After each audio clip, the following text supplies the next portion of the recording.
Je suis, il est vrai, satisfait, mais très fier du juge qui a rendu la décision.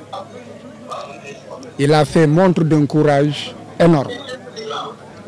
Et tout le monde a été surpris et déçu par l'attitude de l'État du Sénégal, qui, après avoir nommé un juge, propose sa récusation en pleine audience.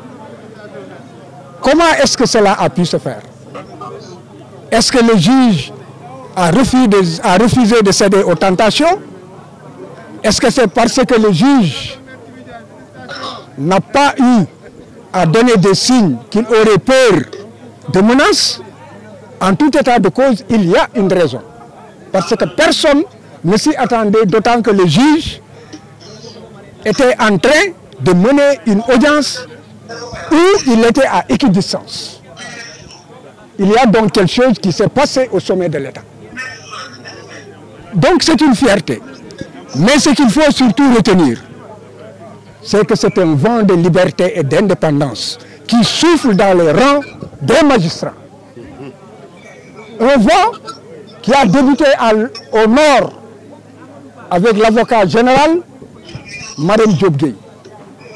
Tout le monde a pu apprécier son courage de dire que l'État avait tort et que l'État était dans la voie de fait et que l'État était dans l'arbitraire, qu'il ne pouvait pas priver Ousmane Sonko de ses droits et que le ministère de l'Intérieur n'était pas dans le droit, qu'il était dans l'illégalité.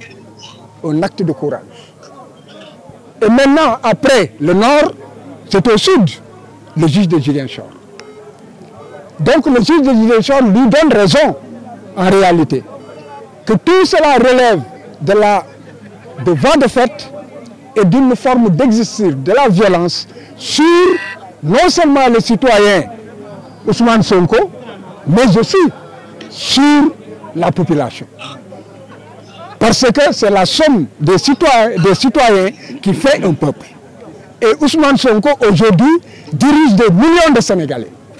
En les réprimant, en lui refusant ses droits, on force le jeu démocratique et déjà, les parrainages ont commencé, la rupture de l'égalité dans la compétition est déjà rompue.